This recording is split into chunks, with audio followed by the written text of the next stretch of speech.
दोस्तों, आज मैं आप लोगों को एक ऐसा कहानी सुनाने वाला हूँ जो कहानी आज से लगभग 6 साल पुराना है। रजतपुर नाम का एक गांव में दयालु नाम का एक नाई रहता था जो गांव-गांव घूमकर लोगों का बाल काटता था और मालिश करता था और उससे जो भी पैसे मिलते थे वो बहुत मुश्किल से अपना गुजारा करता था। लेकिन दयालु अपने काम से बहुत ही संतुष्ट था। एक दिन की बात है, रोज की तरह दयालु अपने काम के लिए घर से निकल जाता है। दयालु आया, मुझे दाढ़ी बाल सब कुछ काटूंगा एक साथ, अगर मालिश करवाओगे मेरे साथ। दयालु आया। ओए दयालु, इधर आओ, मेरे मूंछों को थोड़ा साइज कर दो और मालिश अच्छे से करना, बदले में मैं तुम्हें कुछ ज्यादा पैसा दूंगा, जल्दी आओ। अरे साहब जी, कोई बात नहीं, आप जो देंगे मैं वही लूँगा। आप पहले बैठिए, मैं कर देता हूँ अच्छे से मालिश। लो साहब जी, हो गया।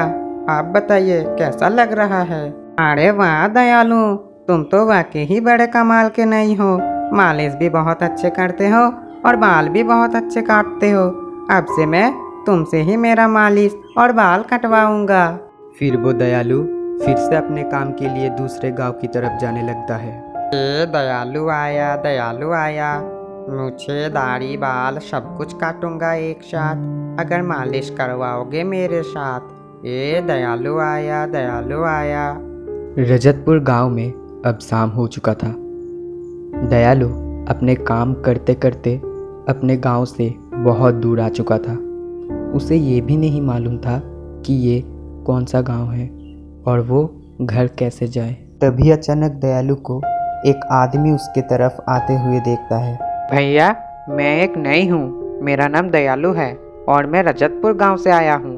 मैं काम करते करते यहाँ आ गया, अब मुझे घर जाना है। क्या आप मुझे बता सकते हैं कि मैं रजतपुर कैसे जा सकता हूँ? क्या तुम रजतपुर गांव से आए हो? लेकिन रजतपुर तो यहाँ से बहुत दूर है। रजतपुर पहुँचते पहुँचते तो रात हो जाएगा। मैं कहता हूँ आज तुम मेरे घर चलो, कल सुबह चले जाना। रात को जाना तुम्हारे लिए ठीक नहीं होगा। नहीं भैया जी, आप बताइए ना, मैं चला जाऊंगा। अभी तो ज्यादा रात भी नहीं हुआ, आप बताइए, मैं ठीक चला जाऊंगा।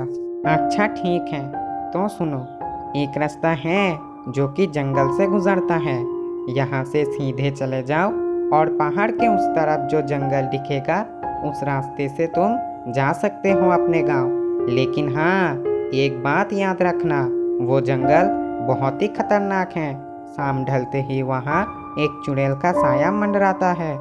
जो उस जंगल से गुजरता है वो चुड़ैल उसका खून चूस लेता है। फिर वो दयालु उस जंगल के रास्ते की ओर जाने लगता है और उस जंगल में वो चुड़ैल घूम रही होती है।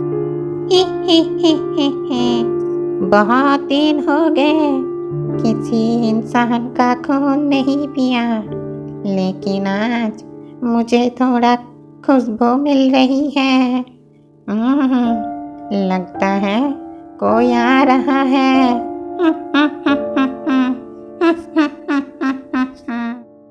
अरे बाप रे, ये तो वही चुड़ैल है। अब मैं कैसे बचूं इस चुड़ैल से? देख चुड़ैल, तू मुझे जाने दे, वरना मैं तुझे अपना बंदी बना लूंगा। क्या कहा तूने? आज तक किसी की इतनी हिम्मत नहीं हुई कि वो इस जंगल से गुजरे, और तू मुझे मेरे इलाके में आके बंदी बनाएगा?